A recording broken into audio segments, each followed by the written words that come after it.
Money laundering is inimical to any country, no matter which part of the globe you are.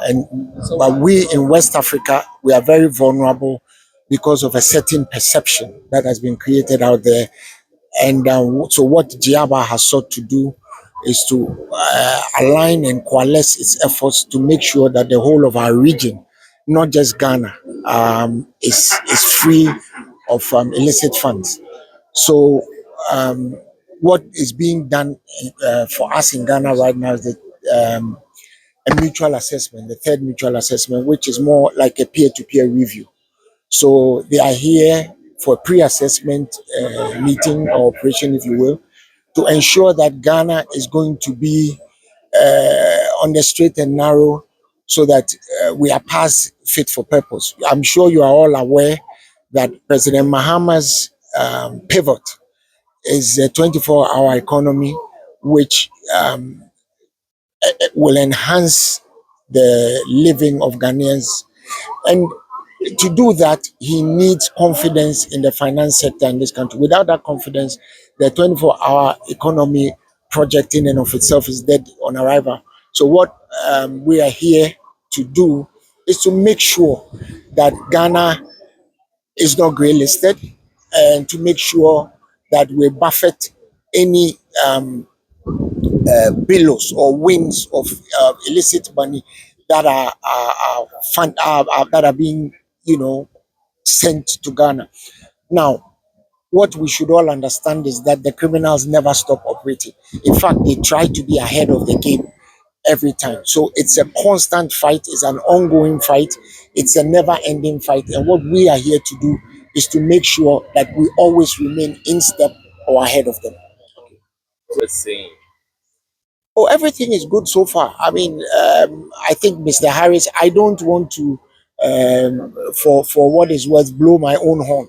So, or our own horn. I think Mr. Harris is better placed to let you know what the status of Ghana is in that space. But I can assure you that on behalf of the President of the Republic of Ghana, the Finance Minister, the Bank of Ghana Governor, and all the people who are in this space working very hard to keep Ghana on the up and up. We are doing our best to make sure that nothing untoward happens, and failure is not an option for us at this time. Thank you very much. First, I will start by congratulating His Excellency the President for his election and also for preferring my brother as the new head and CEO of the Financial Intelligence Center. So to answer your question, the issue of money laundering, terrorist financing in our region is a challenge. However, GIABA and member state is working assiduously, okay, to combat this illicit or crime. Like he stated, I want to re-emphasize, money laundering and all transnational crime remain a serious challenge for investment, economic growth, and the single problem that affect our region today, youth unemployment. If we will attain these things, then we must all collectively work together to fight money laundering and terrorist financing. What is the collective the status in West Africa? We just ended the second round of mutual evaluation or peer-to-peer review, where we look in your books and see whether the laws are in conformity with the FATF recommendation and whether or not you not only have laws, but you are also implementing the laws you made. So during the second round of mutual evaluation, generally, GIABA member states did well, including Ghana, on what we refer to as technical compliance. That means most of our laws were in compliance with the FATF 40 recommendation.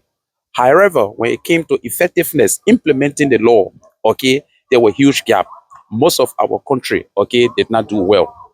Okay, based on that, Ghana was placed on the FATF grade list. But I must commend Ghana and all the stakeholders who worked assiduously. In fact, Ghana even implemented all of the action ahead of schedule. And in 2021 June, the FATF removed Ghana from the grey list. And subsequently, EU also at the time blacklisted Ghana, but removed Ghana from the blacklist. So it shows progress. Okay, it showed that Ghana had made progress. It is making progress. So, man, appeal as we go through the evaluation process for the third round. I'm calling on all stakeholders to support the CEO and the FIC to work together so the gains Ghana have made, Ghana cannot go below that gain. Instead, either remain where they are, which I don't want, or go above. So this is our hope. Like he said, as we speak here, the criminals are also playing, they are ahead of the curve.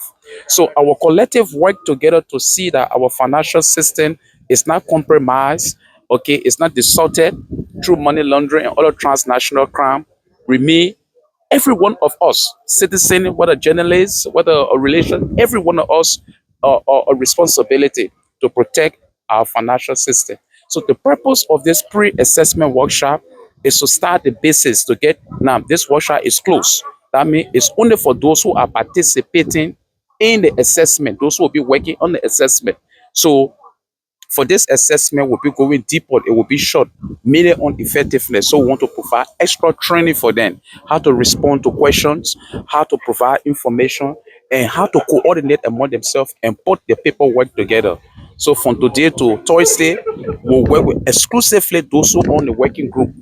And then another time we'll come back and start to do so for everybody, including journalists, civil society. But for now, it's close to members of the working group. So that was Ghana have been removed from the grey list since 2021 June. Okay, so when you're on the grey list, it does not speak well for your economy. What we refer to those who do banking, enhanced due diligence when transaction is taking place and think people want to question it. It take a longer time to do transaction internationally. So let's assume if Ghana was on the grey list or black list and an investor sitting in New York want to do business here and thing, he will do it, but it will take time. The processes that he goes through is way too much because it's like, that's placing is looking good there. Money laundering, but with the removal of Ghana, it make it much easier. So if you ask me for status, we cannot get say, okay, money laundering is very high in Ghana, it's very low.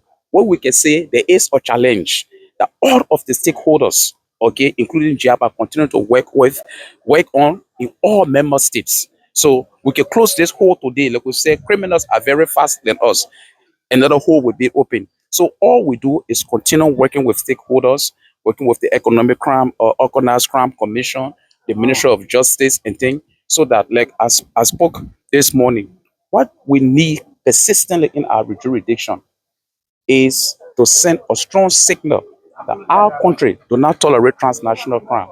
So we need more prosecution, we need more conviction, and we need to send other when people know that if I do this, this will happen to me. So deterrence matter. So most of our message going forward will be like, let us step our gains on deterrence. Before I even go there, let's understand the concept of money laundering. The concept of money laundering, I indicated before, is new. But when you look at it, the activities that constitute money laundering, they are with us. What are these activities? There are people who are engaged in tax fraud. There are people who are bringing in monies and not passing through the appropriate channels. There are people who are doing business here and then they are flying away capital, among other things.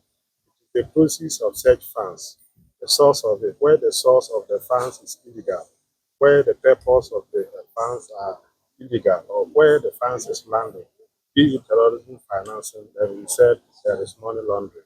So if you generate genuine proceeds, but you rather misapply them or you use them to break the law, it is money laundering.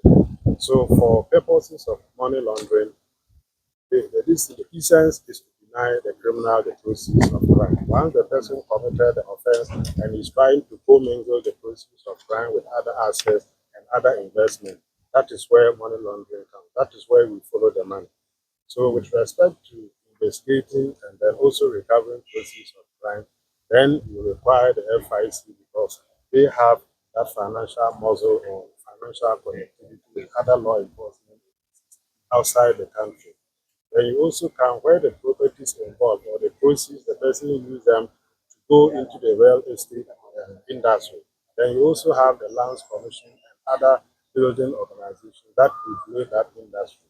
When it even comes to maybe the person concealing the monies in the forest, then that's where the Bank of Ghana also comes in, among other things. So in the course of investigating money laundering, you follow the money. If you follow the money to a real estate site, then it means that is the final destination of the money, and that is where you pause it for secret or investigations from. So for purposes of collaboration, recovering proceeds of crime, Indeed, we collaborate with all law enforcement agencies and regulatory bodies whose mandate impact on money laundering or any attempt by criminals to conceal the proceeds of crime. Okay, in terms of So we have done a number of cases. We have recovered monies in the neighborhood of 200 and something million. We have also recovered properties. Indeed, we even recovered properties for the SBI, and then we went to court, obtained court order, and we extradited persons involved in money laundering and other assets back to the US and the UK. Similarly, National Crime Agency and the FBI, there are also people that are convicted in US and UK for offenses, and then they acquired property through their offense, were referred to us, and then we confiscated such property. So to that extent, I would say yes. And even like the Director General just said, then Ghana's performance is not also bad as he indicated. And I think to that extent, we will say yes. We are not there, but I think we have started well, and we hope to take it up to another level. thank you so much.